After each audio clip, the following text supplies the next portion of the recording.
Yeah. Hey, it's Pittsburgh Pat again with Ryan Doyle, the Verdigris Table. What's going on, Ryan?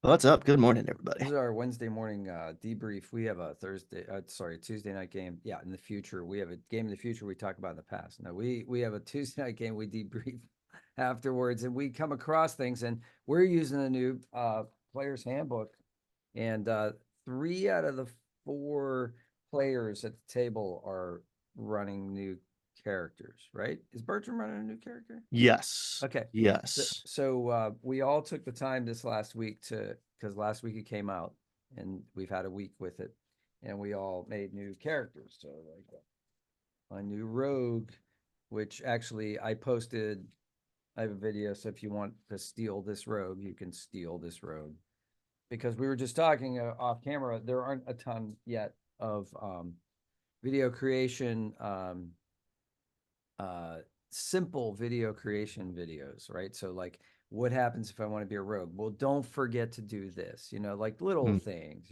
because there are some changes. And they came up at the table last night. So we're all learning the new rules just to, like everybody else in the world is right now. So that's why we think this video will be good for you, for new D&D players or experienced D&D players that are new to this new book, because that's what we are. So, and we teach it to other people. So it's important to for us to know what we're going to teach. But I learn by teaching. When I'm forced to teach something, I have to learn it, right? That's the Feynman method, right?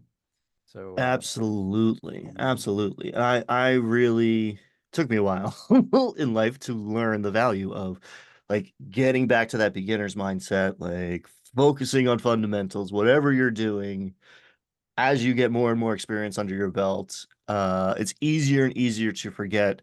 I mean, one, how to explain it to someone who hasn't been doing it for a decade. Like I was playing with someone on Monday night and they were like, "Oh, what like they're changing D&D? What's going on?" I was like, "Oh, there are people in the world who like don't think about this all day every yeah, I'm obsessed day." about this, right? Who are those Um, nut jobs? So yeah, that's having a normal life. Yeah, and dabbling in a hobby as opposed to us who like dive in the deep end and immerse ourselves in it. That's a technique. That's a great way to learn something. And I was told a long time ago, you don't. There's a different level of understanding. Uh, you can understand it, but if you can tell somebody how to do it in a simplified way, you've assimilated it pretty much. And yeah. so well, that's what Unless you we're can gonna do. explain So it the to a first, 5-year-old, you don't know. You don't know something as well as you think you do.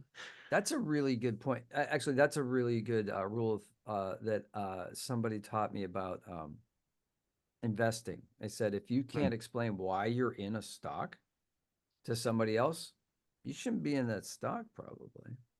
Like in a sentence, like you know why like Nvidia is the big win of this year. Like why are you in Nvidia?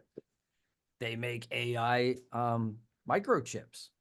Simple. Yeah. Anybody can understand that, Yep. right? But if you say like, well, why are you investing in Bitbit? Well, they have a specific algorithm they use to mine Bitcoin, and they also do altcoins, and they do this sort of thing. But really, what makes them different from anybody else? If you can't explain that to somebody, that and you probably lost people at altcoins anyway. So but let's get into it with D&D anyway. So yeah, so we had the first thing, one of the first things that came up, and this was the whole reason I was excited about the rogue, was this synergy between Nick and Vex, right? So there are gonna be a lot of rogues out there called Nicky Vex, and I've already seen it on Reddit, and so there are properties to mastery of certain weapons now, right? So it's all this kind of synergy. So there's the weapon, there's the properties, and then there's do you have mastery of that property, right? So building this rogue, one thing that you can do is there are three things that interact, right? So there's the light property of a weapon, that's huge. Mm. There's these two properties, and that's one is Vex and one is Nick. So how do they work together? Well, if you use a light weapon, right, like rogues do, so short swords and daggers and Scimitars, I did not realize that scimitars were going to be fall in this category. But the main thing here is the rapier that was so like iconic for rogues. That's gone because it doesn't have the light property. It has the finesse property, but it doesn't have the light property. So you're going to miss out on this whole synergy thing that we're talking about, which is fine, if you don't want to do this. But there's an advantage to doing this. So you have the light property of the weapon, and the light property says when you take the attack action on your turn and you attack with a light weapon, you can make one extra attack as a bonus action later in the same turn. Now that extra attack must be made with a different light weapon. So you can't just use your scimitar twice, right? You can't just use your short swords twice. You can't use 2 daggers, right? Or you can use I think you 1 can dagger in use each hand, I think you can use the same type type. of light weapon. Ah, It's the other hand, I think it's is the the other hand. important, is my Okay. understanding of it. We're still, I mean, we spent what? We spent Yeah. 10 minutes talking about it, probably cumulatively, and could have spent 20 minutes more talking about it, but Yeah. Well, this that's what this is for. So, and then it says you don't add your attack or your ability modifier to the extra right. attack damage. So that's similar to what happened in the 2014 rules. And it continues. For example, you can take a attack with a short sword in one hand and a dagger in the other hand, using the attack action and a bonus action, but you don't add your strength or dexterity modifier to the damage roll of the bonus action unless that modifier is negative. So, having said that, if you use the first weapon and the weapon has Vex and you have mastery over Vex, the Vex property reads, if you hit a creature with this weapon and deal damage to the creature, you have advantage on your next attack roll against that creature, which is really huge for, rogues, right? Or anybody, really. Before But the that end of your procs, next turn, you have advantage. So you don't have advantage on your next turn. It doesn't carry over the next turn, but for your bonus action. But here's the fun part with Nick is when you make when you make the extra attack of the light property, right? You can make it as part of the attack action instead of the bonus action. So now my second attack, my opposite hand attack is not a bonus action. It's part of the regular action because of the Nick property. So, but you can only make this extra attack once per turn. So this is a lot of words, but basically what it says is I got a short sword. I swing with it. This is a Vex weapon, so I get advantage on my offhanded attack. My offhanded attack doesn't take up my bonus action anymore. It becomes part of my attack action. So now I have basically a 2-handed attack, right? And then I have a bonus action, so I can do other stuff, which which is you have, great. and yeah, as a rogue, you have plenty of stuff to do with that bonus action. Exactly, Yeah. exactly. So you can move. There's steady aim. Steady aim is like you don't move, but like you give yourself advantage on an attack, which is insane for because you used to, with a rogue, you used to have to find somewhere to hide, or you used to have an ally that was within 5 feet of the person, the creature or whatever you were attacking, in order to get your surprise or your sneak attack bonus, which is huge.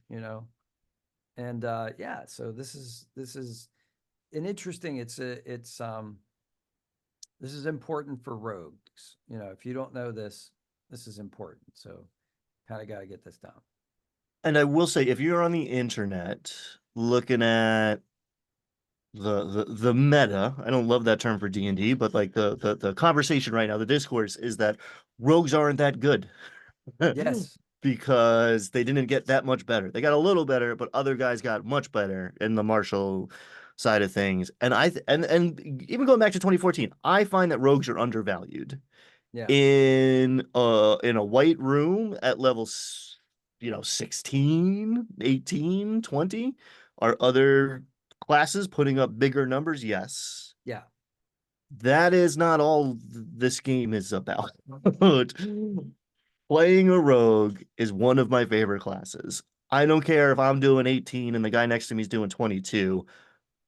My 18 feels better than his 22, first of all, because human brains are not built to like perfectly logistically handle math. But also there's a million other things I'm doing, right? There's more to the game than just kill it fast, right? That's part of the game. I'm not saying you want to be good at that. I'm willing to be slightly worse at that and an asset the rest of the time. Like Yeah. rogues are one of the few classes that are going to be like, I'm going to go do this solo because you guys are going to screw it up if you're standing next to me. I'm the only one capable of picking this lock, disarming this trap, sneaking in here, running recon. You know, Well, your we had that character's pretty happen good at actually. talking. Like there's a lot of utility to rogues, and I think skills are undervalued when you're just looking at how much damage is this person doing per round. It's like that's something, but it's not everything. So yeah, No, here's it's rogues. in fact it's like we talk about this time and again. It's there's a triad. There's the play the triad of D&D, the player experience and the way you run it. It's exploration, combat, and social encounters. Right. That's the generally the three things that everybody talks about, and um, and rogues are good at all that. And the thing is, when making this rogue, it was really apparent because the order of operations in which the new book, 2024 D&D book puts like how to do it, Mm, you're picking your skills and proficiencies first, right? Before you're really getting into crunching the numbers with your weapons. You're writing your weapons down and that sort of stuff, but it really talks about proficiencies and skills, and that's amazing for a rogue. Like you get so many.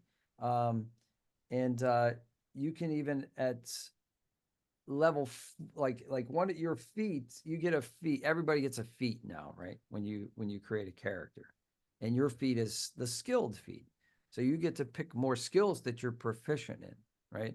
Which is crazy. And then if you get to level 4, you can pick that skilled feat again. You can do the skilled feat again, and you can pick like 4 more that you're like proficient in. It's crazy. And so if you look at this sheet, I don't know if this will resolve, but there you go. like everywhere there's a check mark here is a skill that I'm proficient in. And there's check marks like all of the skills underneath charisma, all the skills that are underneath dex, and some over here actually, and a couple up here. So like it's crazy. And this is a level 3 rogue. So, and actually that was at level 1. I had all those proficiencies. So yeah, you want a versatile character that can like do a lot of stuff. It can be the face of the party. It can like you said, it can infiltrate. It can even investigate maybe a little bit. Then that's great. Like you got your rogue. So anyway, it's good stuff. I Yeah, did the charm build because the book recommends that you do like the intelligence build.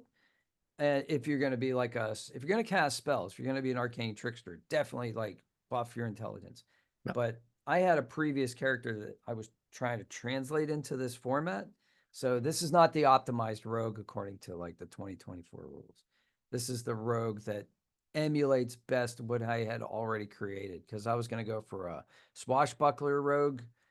There's no swashbuckler yet in the D&D 2024. It's not in the player's handbook. So like, if you're going to go swashbuckler, that's going to be, you're going to be using old rules. And that was interesting too. We had another incident where we had 2024 rules and 2014 rules at the same time. And that was the sleep spell. yeah, I'm actually really happy. I put it to everybody, basically do what you want, because in theory, that's what it says on the package. 2014 character next to a 2024 character will work seamlessly. I think by the book, if it's in the 2024 thing, it replaces the 2014 thing. So I don't know. Rules is written. I don't think this is what should have happened. But two characters cast sleep. One character was a 2024 sorcerer. One character was a 2014 paladin. And I am all for the compare contrast the thing here. I want to see My theory is that a player running a 2014 character is going to feel incentives, pressure to migrate to 2024, buy a new book. Those things are always going to be more appealing, more powerful. Um, and that held true for sleep. Sleep is now a save. You don't roll hit dice and compare that to the hit dice comparison. It's straight up DC. I want to say it was wisdom. And it's a spellcaster's DC. And it's a 5 foot radius, which is a whole nother conversation. Which is Yeah, the so it's an area of effect spell in a sense, a very small area. yes. Yeah. But yeah, so the way sleep worked before was it was a number of hit points. Yes. It was a spell attack basically. You're rolling uh, a number of d8s to see how many hit points, a hit point Yeah. It pool was that you could apply to several characters. there's a there's a couple things that work like that, but it's a pretty unique mechanic, right? Yeah, So it's hard for me to say new sleep bad because new sleep is more in line with the rest of the design philosophy of the game. It's a little easier for a new person to understand. I think it's my bias is I like the old sleep because it's different and interesting, and I kind of like Magic being weird and different and interesting because they're coming from different schools and different places and whatever. I think I'm willing for Magic to be a little more complex than Icewing Sword, you know. yeah, But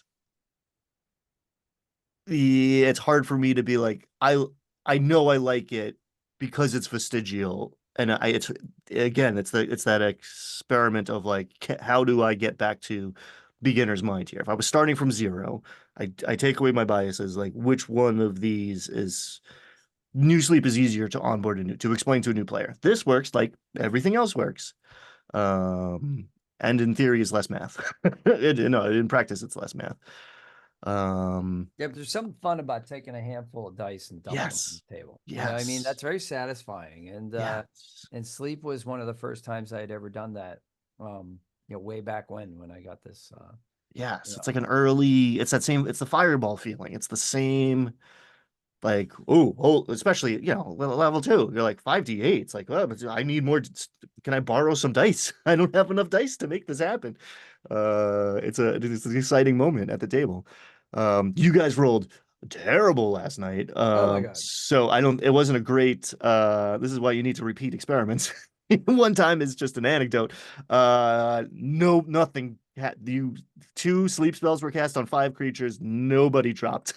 no, no, I was rolling hot, so I think it was like 17, 18, 19. Like I was rolling, I'm a very swingy dice person, so like I was on last night. But the three that were in the 5 foot radius, which is a weird, I'm a snap to grid guy, and then it's like, well, if I put this on the corner of on a corner on a vertice, I get 4 squares. It's like, yes, and we were playing on a hex map. So we yeah, had like it ended up it was like this is a 5 foot radius and a 15-foot diameter. And I'm not gonna argue about it any longer. Like I'll give you the yeah, three. yeah. Because they were Well, standing in a line.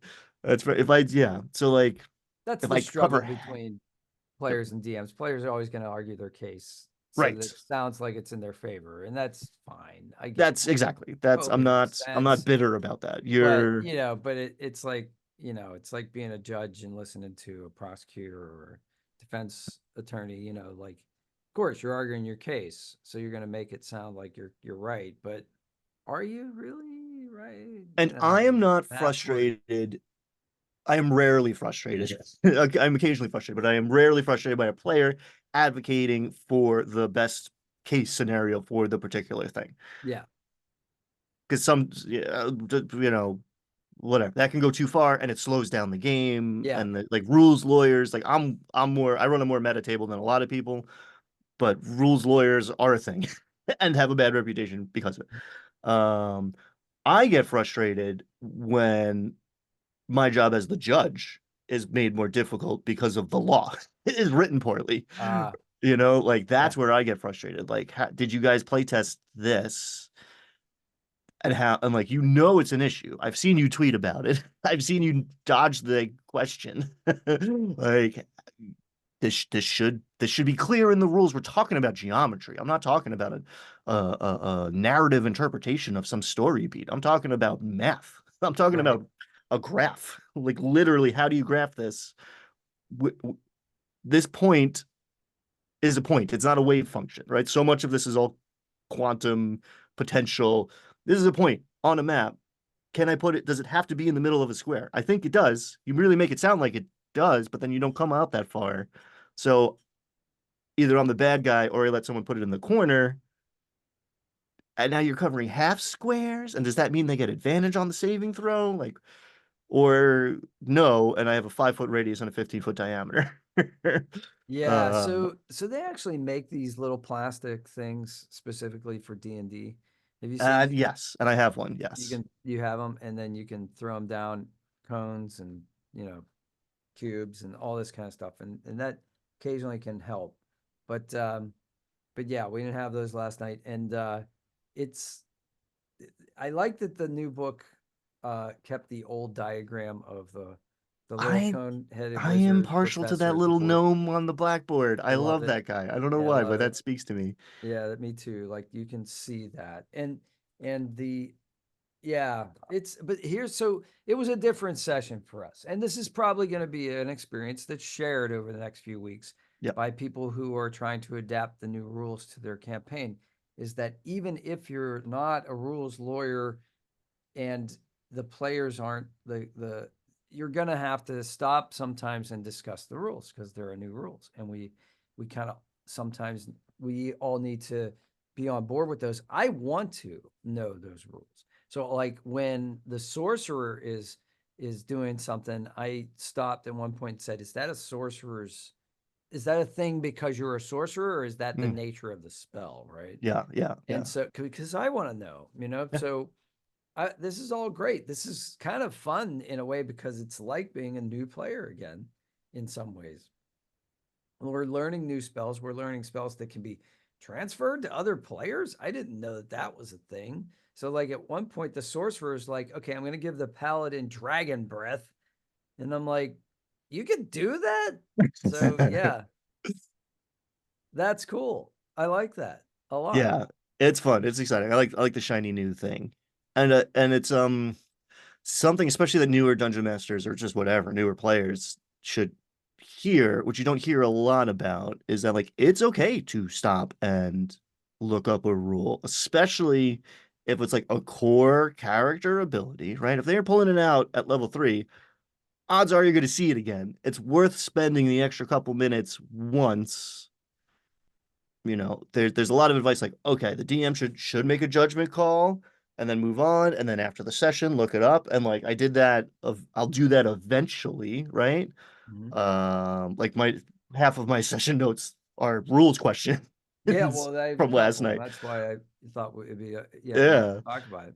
I looked up a couple, but yeah, but the we talked about a few weeks ago about I had a player who was like granting everybody a D4, you know, like every time they made a decision because they were Guidance. yeah, guidance. It was Yeah. guidance. And it was like a 10-year-old kid, and it was cool, and he was really enthusiastic, and he was helping everybody. Here, guidance. Now you got to put an end to that somehow because otherwise I got to change all my numbers now. You know, Right. like I mean, there are, you know, um, challenge ratings for a reason Gets baked to, into the price. to Going make back it to your interesting. yeah. I mean, if you just want to win, we can play that game too, but that's going to be like not the same game, right? Yeah. You want to win all the time? But that's the funny thing is the spell didn't work. So sleep didn't work Neither sleep. at None. all.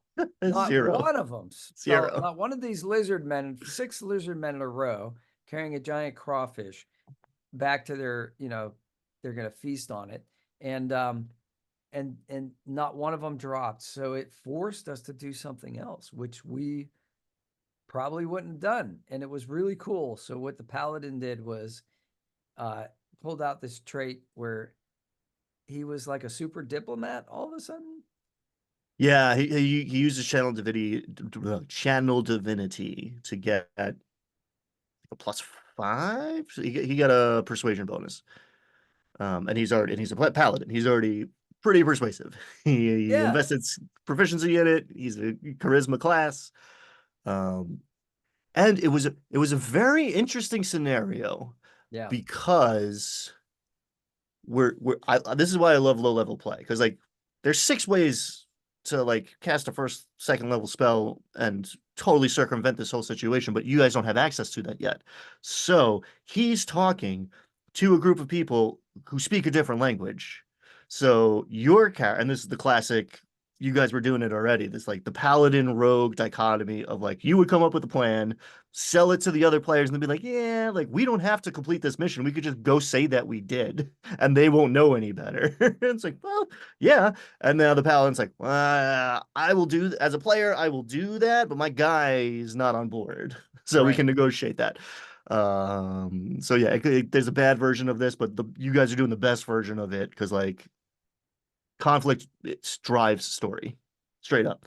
Inter-party conflict is beautiful as long as it stays in the game and not between the Yeah, players. yeah. It's not a conflict between Pat and Patrick. It's Exactly. it's Exactly. And as long like as it's the characters have a disagreement. Yeah. and maybe at the table with the 10-year-olds, that's a little harder to thread that needle than it is with, the 40-year-olds. No, that's a big part of teaching it. Yes. Yes. That's I a mean, that's the really big lesson. skills. That's like a life lesson there. It's like, Yes. look, you can be invested in this argument and argue your case, and that doesn't mean you don't like the other person necessarily. And that doesn't stop with 10. There's 40-year-olds who need to hear that. There's 60-year-olds who need Well, to hear that. Like, we just had a national debate last night, so you could just uh, translate it into that. But anyway, oh we're not going God. to go down that road. So Uh, we can, yeah, but so we're standing there, and I can speak Draconic, and we're dealing with lizardmen, so like there's some level of ability to communicate there, but the paladin can't, right. and yet So it's he's like, the persuasive one, so he has to do charades. and you were like, and naturally, again, and you're arguing for your case. My expectation is you're always going to be arguing for your case, but like, can you say, can I help him? And I was like, well, if you like, yes, but you can't just like, I don't stop at, I take the help action. It's like, tell me how you're doing that. And you were like, I translate because he doesn't speak their language. It's like 100%, absolutely. And it created this like really cool cocktail of like, all right, you get advantage. If you say what he says, he's rolling persuasion. If you say something different than what he said, because you were like, maybe we should be lying to these guys. It's like he doesn't know what you're saying. So if you say something different, now you are rolling with advantage because he's still like exuding this like diplomatic, holy Aura. confidence. Yeah. But you're saying something different. So okay, so now we're using your deception. And it was a very, I don't know, it's just a very cool interaction and a very cool, I mean, it was a cool scene anyway. I like the social dynamics of like, are we about to throw down? What are these guys' deals? I don't even understand their motivations or their thought process. So I think we got right. I think that first one we got up right up to the line where you actually like, let's say, simplified the message, Yeah. which So, maybe a good translator does, but you like well, left off a couple of like the vulnerability aspects that he kind of packaged in to maybe be more persuasive. But I'm like, oh, okay, like this is still persuasive. You're getting a +8 an advantage to this, and he like that was a 29 or something, which at level 3 is insane. Um, yeah. the dice finally came through for you guys at the end there. Yeah, Because like, the paladin is telling the story, and he's saying basically, look, we're representatives of the city of Saltmarsh, right, or the town of Saltmarsh. They've sent us here to see whether or not you have ill intentions towards them, and if and they if you do, like they'd like to like discuss that because they know that you've been receiving weapons, and they wanted to see what was you know what they did to offend you and whether or not he got into motivations, and I I wanted to leave the door open to be able to pivot if we needed to. So I said, like, hey, we gave you weapons. You gonna use those against Saltmarsh? And I didn't get into the whole we are official representatives of Saltmarsh bit, because then we had deniability and we could say, yeah, we don't like those guys either. It's all cool, and then maybe get out of there and then go decide whether we're going to inform Saltmarsh or not. But I like, I think my character actually, and this goes to the new rules again. Alignment is part of this, right? So Oh, sure. my character is, I wrote him as true neutral or chaotic neutral. I think it's chaotic neutral. So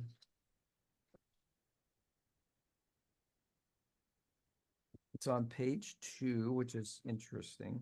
Chaotic neutral. So, he's kind of out for himself. Like he's ready, he can pivot any way he wants, right? Like he doesn't have to be, he's not loyal to any particular faction at this point. I would take it further.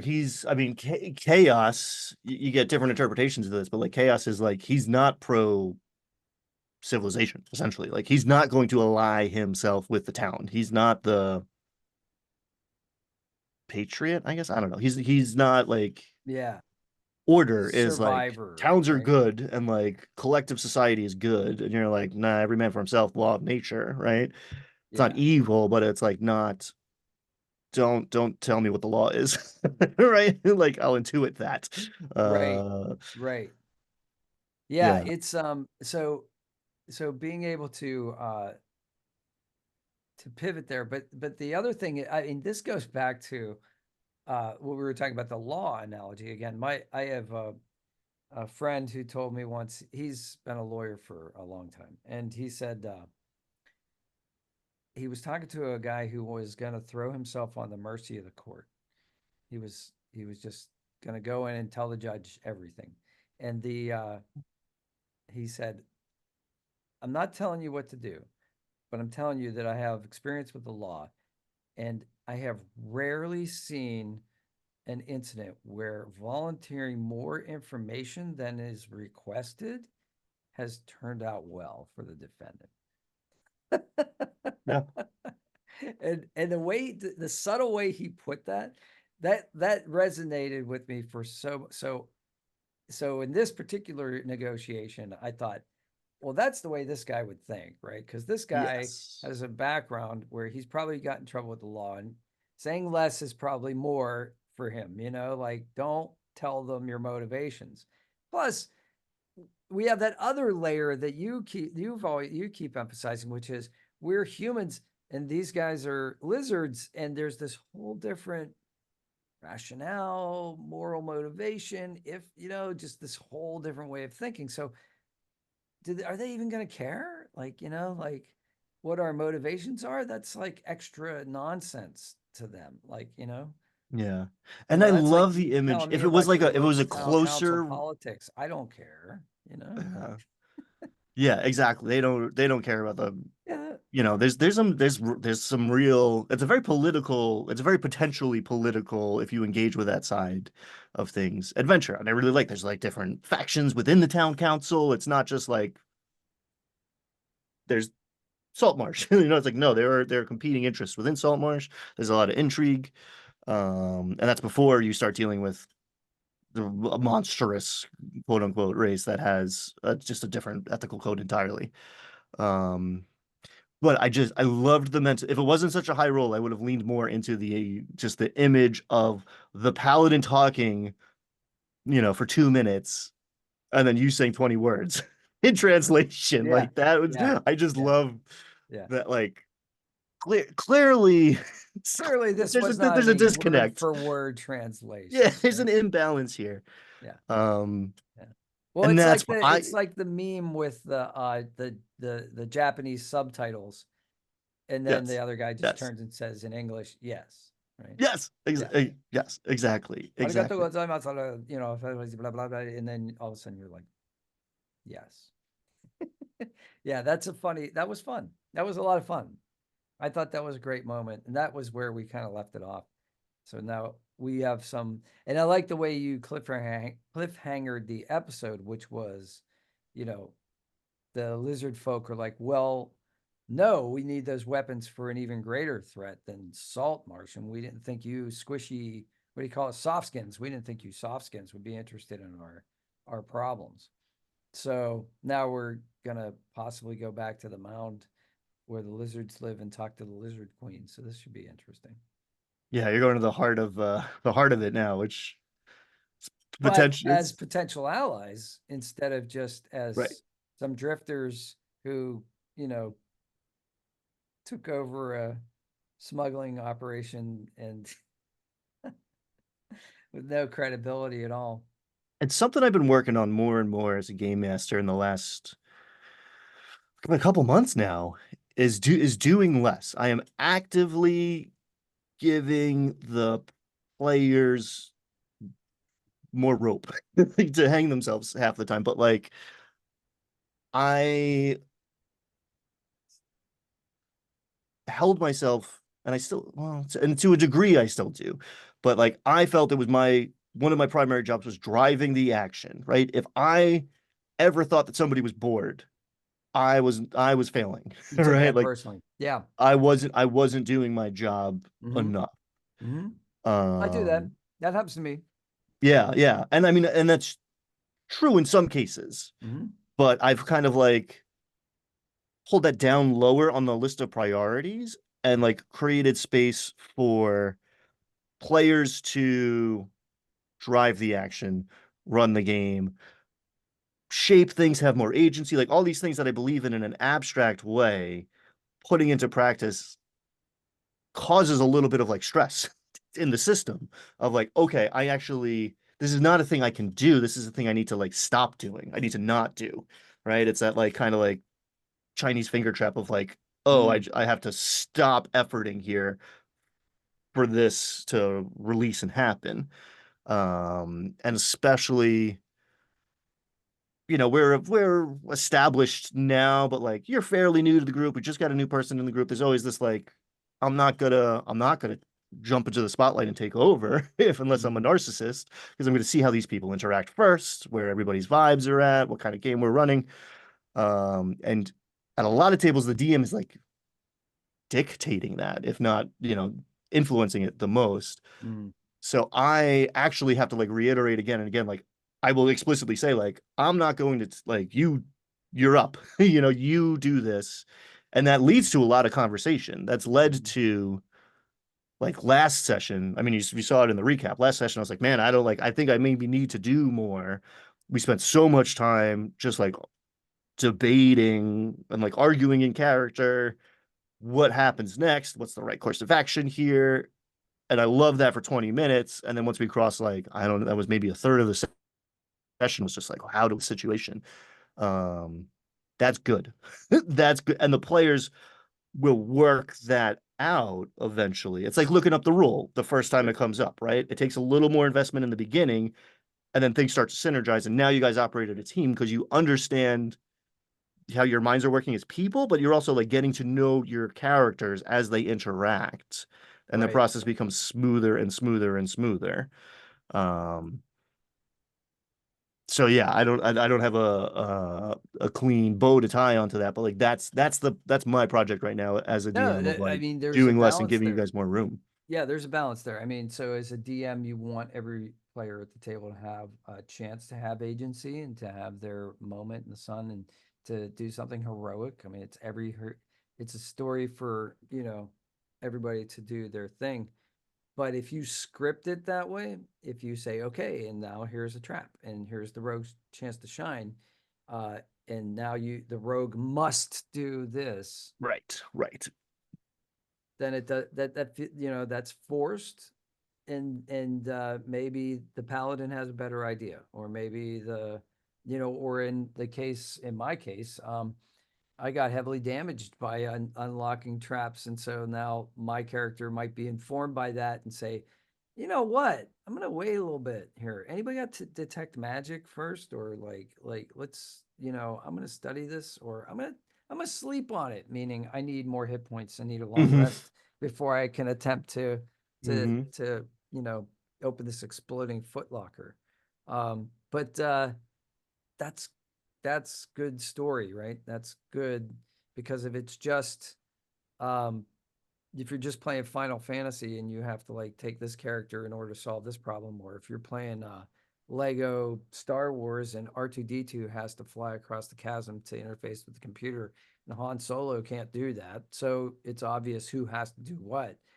But no, I mean, that's the great thing. Like it's more fun sometimes when, you know, the paladin tries to do the rogue job and the sorcerer tries to do, be the tank, and in those weird moments, because that then you have a different story than everybody else, right? Yes. So Yes. And there's not one way. There's no script. I've had players be like, what were we supposed to do there? I was like, no, that's not, there is no supposed to do. Like, like, what did the book expect? Well, I think it's in some books, yes, there was an expected yeah, course of action. I tend not to run those books or adapt the shit out of them. So like, right. what did you expect me to do? I didn't. Like that's not part of my prep anymore. That's not part like though that Oh, rarely that'll helps drive you me. nuts. So that's And the it'll, other thing. yes. If you're gonna do that, like if you're gonna be a DM that's gonna try to prepare for every possible eventuality, And that's how I like, started. That yeah, was that's my how we first all start. impulse. That Like was my it's first impulse. Was like, overwhelming. if they say this, then the NPC is going to say that, and if they ask him this, he's going to know that, and then and like they don't even talk to this guy. They're talking to this guy who like this guy doesn't even have a name. This guy doesn't know shit. What do I do? Like, That's right. so That's you let right. go with So that. so what happens is DMs go to the next step a lot of times, and they say, well, no matter who they talk to, they're going to say this because that's the story I wrote. So I'm going to railroad them. And they back themselves into railroading them because they Yes. did all this prep work. Now they're invested in that prep work. And so they have to make these things happen. And, and then there's the like third level, which is like, well, they didn't do it, but I'll save that for a different moment in the campaign or a different campaign. And then there's the Zen master thing, which is where you're approaching, which is like, Grasshopper, what do you want to do here? You know? Yeah. Yeah. And I was like, you guys invested. You found one door in. You found a second way in. You found a third way in. It's like, okay, here's three doors to the dungeon. What do you do? We're gonna set up outside and wait for someone to come out. Cool. Awesome. Like survival, find a spot to do that. Stealth, see if you can like set a pretty good ambush.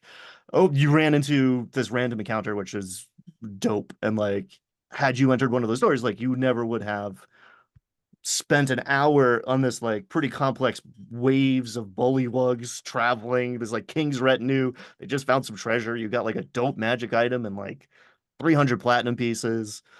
Captured the king of the bullywugs. Went back to the boat and they're like, "What? Oh, wait a minute. We left to get a lizard folk. We got a bullywug. They're not the same thing. What just happened?" It's like that's peak D&D. Yeah, You thought you were gonna TPK, you thought you were gonna wipe, you ended up like fine, got a ton of like loot and treasure. You made more on that random encounter than you would completing this mission, right, essentially. right. And then you're like, now what? And you're Well, we like, we can came just up go home with and a lie. frog instead of a lizard. Yeah. And that's the funny part is it's you made the analogy to like going to the store for your wife or something and getting the wrong thing. Like, I didn't want town talk bread. I wanted, you know, I wanted the artisan bread. But you Yeah. just said bread, honey, right? Yeah. So yeah, or like the other analogy you have, which is you walked into the kitchen and you forgot what you were gonna do, so you just got distracted and start eating chips. Like, And then like 3 hours later, you're like, I was supposed to defrost the chicken. Like oh my shit. god, Thanksgiving is ruined. Yeah. Uh, Yeah, one this is D&D, man. We're supposed to have fun, and that was fun. I thought it was a lot of fun. I learned a lot last night. I hope this video taught a couple people some stuff. Oh, there was a new cantrip that our starry elf like pulled out. Oh, yeah, I don't know if that should be in the Circle of Stars loadout. If it's not, then like A good on him for bard picking it. druid spell. Yeah. Yeah, it was Evocation cantrip. perfect. It's like a little It's like temporary fairy fire. I forget what it's yeah, I thought called. it was called Starry Whip at first, but it's Starry Wisp. It's Wisp. Hmm. yeah, Wisp. you launch a mote of light at one creature or object within range. Make a spell attack against target. On a hit, the target takes 1d8 radiant damage, which is great because a lot of things don't have defense against radiant. And until the end of the turn, it emits dim light for a 10-foot radius and can't benefit from the invisible condition, which is not a ton of damage, but giving it that property where it can't just disappear on you, that's pretty cool.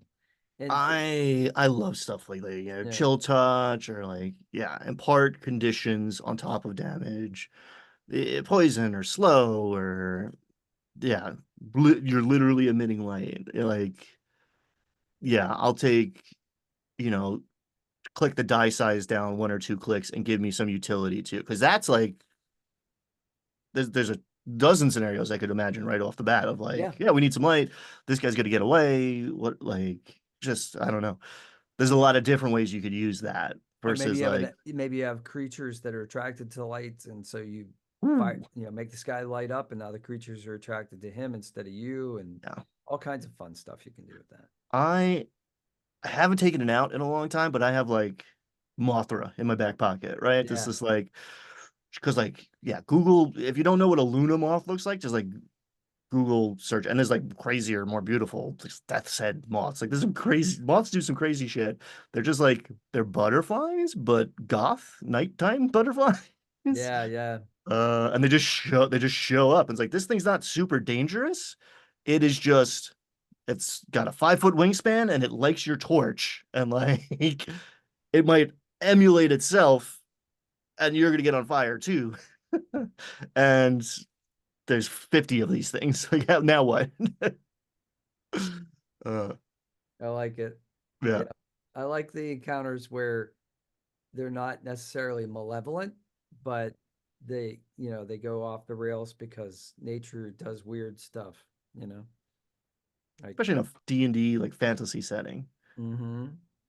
Definitely. Well, this has been a great talk. I appreciate your time today, and this is fun. I'm having a lot Good of fun. stuff. Let's do it again next week. All right, sounds like a plan. All right, everybody out there, see you on the next one.